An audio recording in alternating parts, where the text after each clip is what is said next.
In this video, we're going to read 6 stories that come from an Ask Reddit thread that is 7 years old, and it is titled, Redditors Who Claim to Have Seen Cryptids or Other Unknown Creatures. What is your story? Story 1. So, this happened to my son when he was 17 years old. We lived in New Mexico at the time.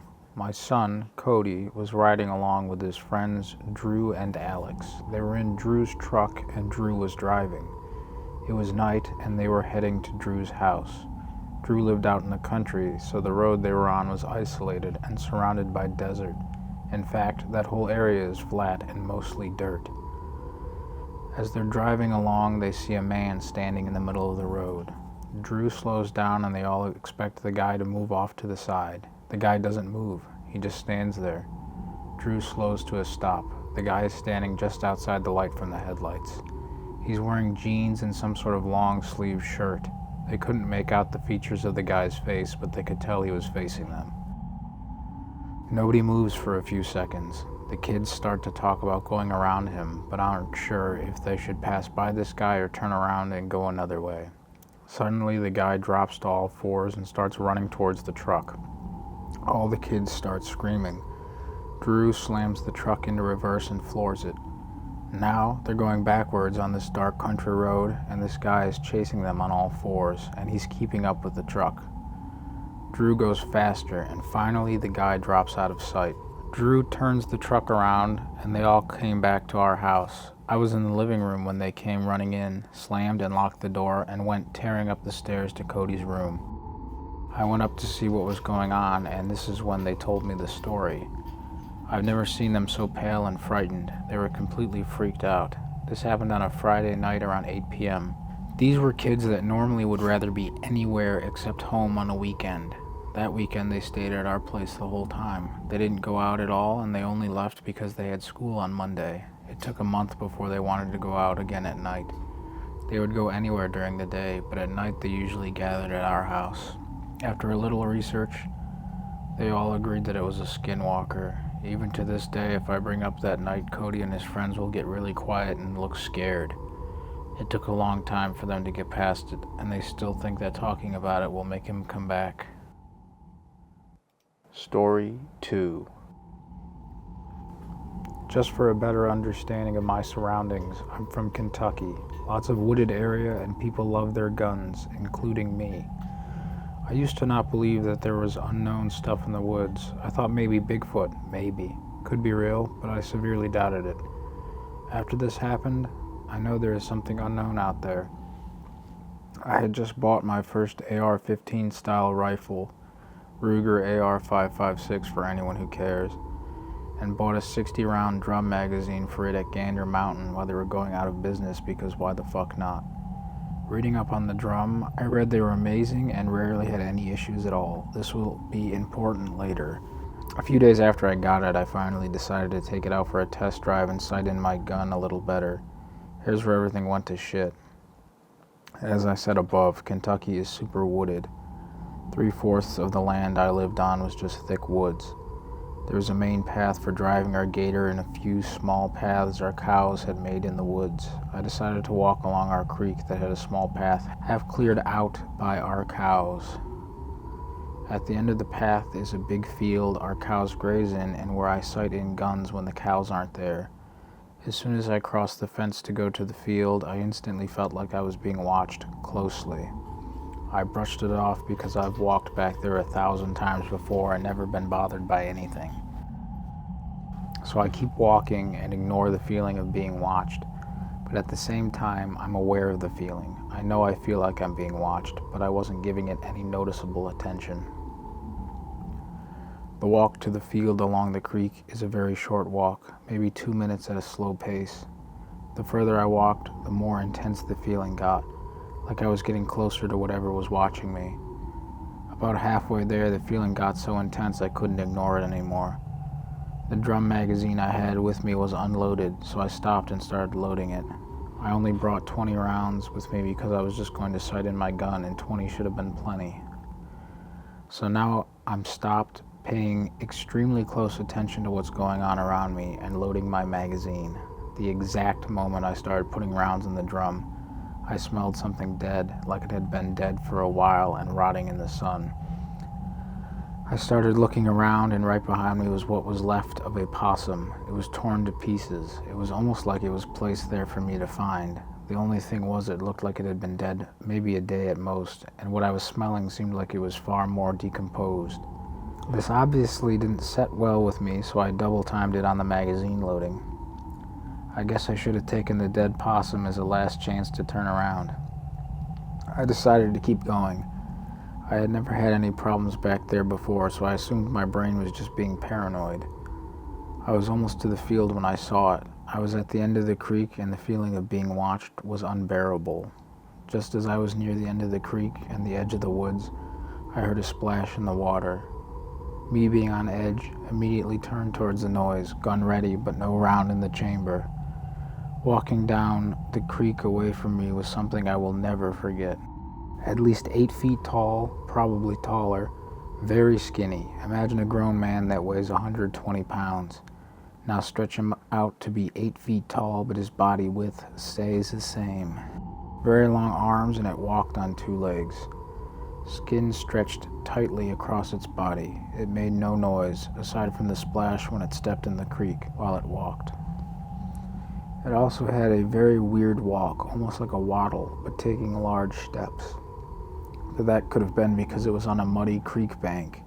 It was also a light brown color, almost like the color of a deer. That's all I can remember about it right now. I will edit it later if I remember anything else. Now I know why I felt like I was being watched. Magazine loaded, bolt ready to send around in the chamber. Remember what I said about the magazine being extremely reliable? I pressed the bolt release on the gun to chamber around just in case this monstrous thing decides to attack. I did not intend on striking first. The round gets stuck somehow and doesn't even budge out of the magazine. I had never used that magazine before, so it didn't fail from heavy use. A bolt closing from a gun has enough force to break your finger, so why didn't this magazine work? My only guess is that thing had something to do with it. The magazine never worked right again, and I had to return it to Magpul. Needless to say, I didn't tell them this happened. I just told them the magazine failed several times. Anyway, back to the thing. Gun jammed on the first round, which is usually the easiest.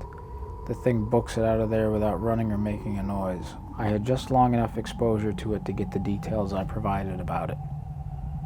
Now, for assumptions, it happened about late May last year. I still have the emails from Magpul regarding the drum, so I'm using those as reference because after this I needed something reliable.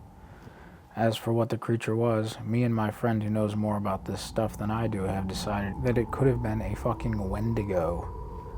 The reason we think Wendigo is because everything I described matches them near perfectly. I had read that they are incredibly thin and tall, have a stench of death that follows them everywhere, explained the smell at the possum, very fast, can be several colors, light brown included, and that they sometimes violently kill other animals to scare humans. Again, the possum. The only thing we couldn't come up with is its behavior. Why am I still alive? Wendigos are supposed to be incredibly aggressive. Aside from watching me, it did nothing. It didn't try to attack or confront me. It ran from me like it was scared or trying to draw me where it wanted me. This being said, I have never had another encounter with it. I have gone to the same field, taking the same path, expecting to be watched, and have not gotten that feeling of being watched as strongly as that day. Something was out there and you can't convince me otherwise. I've tried to trick myself into thinking I'm being watched out there, and it still had no comparison between that day. Story 3. At age 7, I was visited at night by what at the time I believed to be an alien. 3 decades later, I can't say with certainty what it was, except that the experience has stayed with me all these years. I grew up in a nondescript suburb of a major East Coast U.S. city, densely populated, working and middle class, no history of UFO sightings or anything like that. One night I woke up in the dead of night and sensed that I was not alone in my bedroom. A few feet to my right was a strange, glowing green something. It looked to me at age 7 like the dome of a large head. I can't even today say what it was except that it was there. It moved very slowly. I pulled my covers over my head, and my heart pounded and pounded for what seemed like hours. Finally, I got up the courage to bolt out of the bedroom into my parents' room, where I slept on the floor for the next 3 months. I saw nothing as I leapt away and didn't look back. I've never had a similar experience since then, and I am open to the likelihood that this was purely a dream or imagination. But I don't think it was either of those. A presence of some kind was right near me, and even now I get chills thinking about it. Story 4. 3 a.m. with my buddy. Pulled up to a light. I was a repo man at the time, and we were out looking for cars. True story. I look over at a late 90s, early 2000s Honda CR-V. My exact words, "Holy shit, that chick has no face." Looked like No Face from the Dick Tracy movie in the early 90s, like an egg.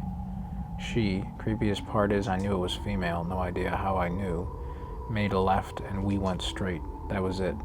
Never talked about it again until a few years later. He thought he was asleep and dreamed it. Story 5. I was walking my dog and he started woofing and barking at the house across the street. I slowed down, trying to get a look at what he was seeing.